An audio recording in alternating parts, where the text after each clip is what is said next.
G'day everyone, True here. Welcome to another video. Today I wanted to talk to you about the correct soil to use for your African violet plant. Soil can seem like it's a very complicated subject, but it's really not. It's only a few simple things you need to remember with your African violet soil mix, and that's one, African violets like light, airy, crumbly soil. So there's nice little air pockets that can get in around their roots because they hate their roots to be compacted. So if you live in a climate that's really dry and hot and you're using just African violet potting mix, it can become quite compacted over time, and then the African violets can't get the air that they need. And if you're changing up your soil regularly, then you probably won't have that issue. But if you're not and you don't have time to sort of devote to them, then it can become a problem. And if that happens, then you want to add other things into your soil. So first thing you need is a good African violet premium potting mix. The one I use is the Scott's Osmocote African violet premium potting mix. So you want to use, so if we're mixing it up, you'd use about 1 cup of this potting mix. So 1 cup of the soil.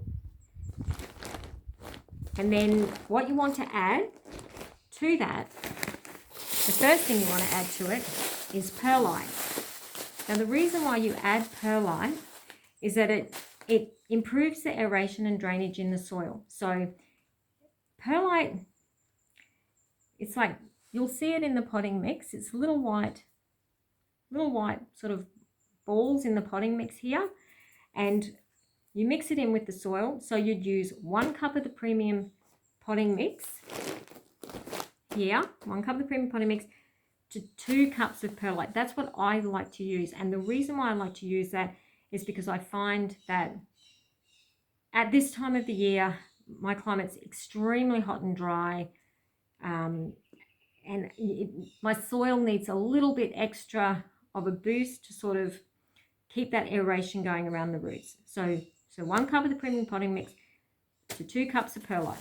But what you can also add in is, if you're living in a really dry, hot climate, you can add in some vermiculite. Now, vermiculite improves moisture retention, aeration, and drainage around the roots. So this, if you're in a hot, dry climate, this will help keep the moisture up to your plants.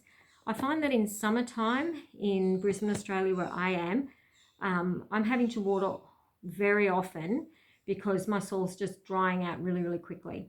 So I'm doing some experimentation myself at the moment to find out what's the best soil mixture to use. And I'm just finding that adding some vermiculite into the soil, that it's really helping, and my plants are looking much happier and much healthier. And I'm not having to water them as much, which has been really great. So this is a Brunnings brand, Brunnings, not Bunnings, Brunnings, Brunnings brand vermiculite, and same with the perlite. The perlite is also a Brunnings brand. So 1 cup of African violet soil mix, then I would put 2 cups of perlite to that, and then I would add 1 cup, sometimes 1.5 cup of vermiculite. Just, you'll need to do a bit of experimentation, because the one thing with African violets is they are very climate specific. So what works for me specifically may not work for you. So even the difference between the soil that I use in Brisbane to a location on the Sunshine Coast 2 hours away, the soil they would use would be a little bit different because they get more humidity, more moisture throughout the year. So, and where I am, I'm in a very hot, dry area. So I have different requirements, but the one thing that these particular things will do in your soil is they will work the same for anyone around the world. So if you need more moisture in your soil for your African violets, if they're drying out too quickly, then add vermiculite. That will help with that. Okay. The next thing you can add in, which will help, and this is a Brunnings brand as well, is some peat moss. Now, peat moss also helps retain moisture and also helps to aerate the soil. But the other little secret that peat moss does to your African violets is it's a bit acidic. And African violets like a little bit of acidity in their soil. So it kind of gives them just that little bit of boost. And, you know, it makes them a lot healthier. But I wouldn't add a huge amount of peat moss because it does retain the moisture a lot. And you don't want to use too much because then it will keep your, you know, you don't want to end up with root rot in your plants. And if your soil is keep holding too much moisture, you will end up with root rot. So I just add half a cup, 1 cup peat moss, approximately. So you want to have not a huge amount of African violet soil, but enough. And more perlite, I find, than soil works for me in my hot, dry climate. But these are the main things. So the peat moss, the African violet potting mix, your vermiculite and your perlite, they are the things that you need to really have a happy African violet soil mix going. But you will need to experiment for your climate and your area as to what works best for your plants.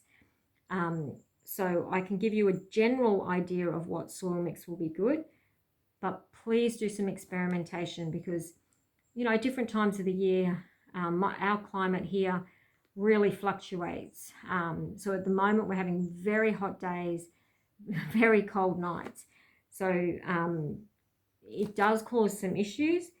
So you just experimentation, play with the soil a bit and work out what works best for you.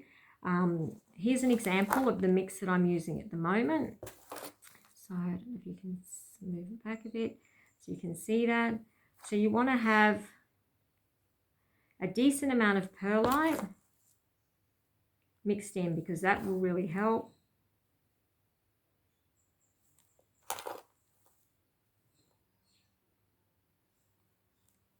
But yeah, so they're good things to use. So your peat moss to increase the acidity in your soil and the aeration and retaining moisture.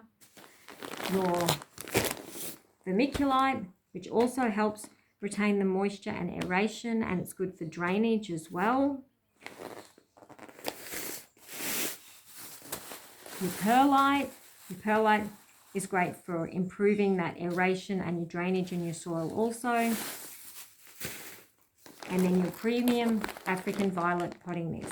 Now, a little tip to remember with the African violet potting mix is that it already has fertilizer included. When it's a pre-mixed one like this, it already has fertilizer in it. So you have to be a little bit careful that you don't over-fertilize your plants. So when you repot your plants up, remember that it already has fertilizer in it. So you maybe won't want to fertilize for maybe a few months, depending on how long that the amount of fertilizer and feeding is in there for. This one says it's for 6 months. This one also has a wetting agent in it. So you need to be aware that, okay, it's already got a wetting agent in it, which will also help with retaining that moisture. So just be mindful of these things. So if you repot your plants, make sure you don't over fertilize them because you might think that giving your African violets more fertilizer will mean you get healthier, happier plants and more blooms, but actually no, you can kill them if you over fertilize. So just be careful with the fertilizing if you're using a potting mix that's already got fertilizer in it. So that's just a little tip. So I hope that this video has helped you get a little bit of a better idea of what things you use to mix up your soil for your African violets. And you don't have to buy pre-made African violets potting mix because it can get quite expensive, but it does make it a little bit easier.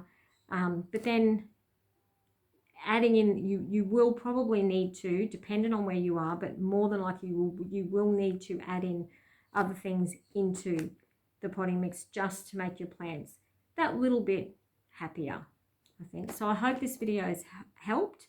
And if you've got any questions regarding what soil to use and what mixtures, please feel free to leave a comment or ask a question, and I'd be happy to help. And I hope this video has helped, and thank you for watching.